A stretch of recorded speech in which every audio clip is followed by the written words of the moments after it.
ஜல்லிக்கட்டை பொறுத்த வரைக்கும் அது நம்முடைய தமிழர்களினுடைய ஒரு மரபினுடைய தொடர்ச்சி. பல்லாயிரக்கணக்கான ஆண்டுகள் இந்த வீர விளையாட்டு நம்முடைய தமிழ் மண்ணிலே அது அரங்கேறி இருக்கிறது. அது ஒரு ஆழமான ஒரு மகத்தான ஒரு கலாச்சாரத்தினுடைய வெளிப்பாடு, மரபினுடைய தொடர்ச்சி. எனவே அது தொடர்ந்து நடைபெற வேண்டும் என்று நான் விரும்புகிறேன். நிச்சயமாக நம்முடைய அரசு அதற்கான உரிய நடவடிக்கை எடுக்கும் என்று நான் நம்புகிறேன். இந்த நாட்டினுடைய தந்தையாக விளங்குகிற காந்தியடிகள் இந்தியா கிராமங்களிலே வாழ்கிறது என்று சொல்லியிருக்கிறார்.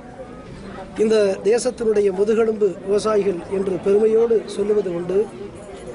உண்டி கொடுத்தோர் உயிர் கொடுத்தோர் என்ற சொல்லுக்கு அடிப்படையாக இருக்கக்கூடிய விவசாய பெருமக்கள் இன்றைக்கு தங்களுடைய பயிர் தண்ணீர் இல்லாமல் காய்ந்து போகக்கூடிய சூழலில் தற்கொலை செய்வதும் அதனால் மாரடைப்பு ஏற்பட்டு மரணிப்பதும் மிகப்பெரிய சோகச் சம்பவங்கள். அதனை நாம் ஒரு சாதாரண நிகழ்வாக கருத முடியாது. அது மிகப்பெரிய ஒரு அபாயத்தினுடைய அடையாளமாக, அறிகுறியாக நான் கருதுகிறேன்.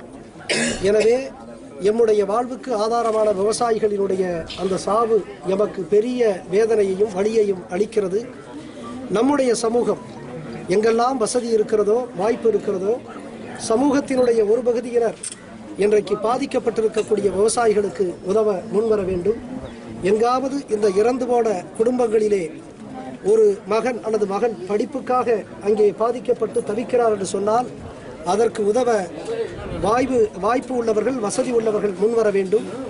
எங்காவது இறந்து போன அந்த விவசாய குடும்பத்தில் உள்ள ஒரு மகளினுடைய திருமண கனவு சிதைந்து போயிருக்குமென்றால் அதற்கு உதவும் யாருக்கெல்லாம் வசதியும் வாய்ப்பும் இருக்கிறதோ அவர்கள் உதவ முன்வர வேண்டும். எம்மை பொறுத்த வரைக்கும் எம்முடைய இளைஞர்கள் அவர்கள் விவசாயிகளுக்கு ஆதரவாக களத்தில் நிற்பதற்கு தயாராக இருக்கிறார்கள். அதோடு கூட நம்முடைய நம்பிக்கை இல்லத்தில் இந்த விவசாயிகள், குறிப்பாக மரணித்து போன இந்த விவசாய குடும்பங்களிலே இருக்கக்கூடிய குழந்தைகள் எத்தனை குழந்தைகளாக இருந்தாலும் இந்த இல்லத்திலே அவர்களை எல்லாம் சேர்த்து அவர்கள் எத்தகைய படிப்பு படிக்க அவர்கள் ஆசைப்படுகிறார்களோ அத்தகைய படிப்பு வசதி வாய்ப்பை உருவாக்கி கொடுப்பதற்கு நாங்கள் தயாராக இருக்கிறோம்.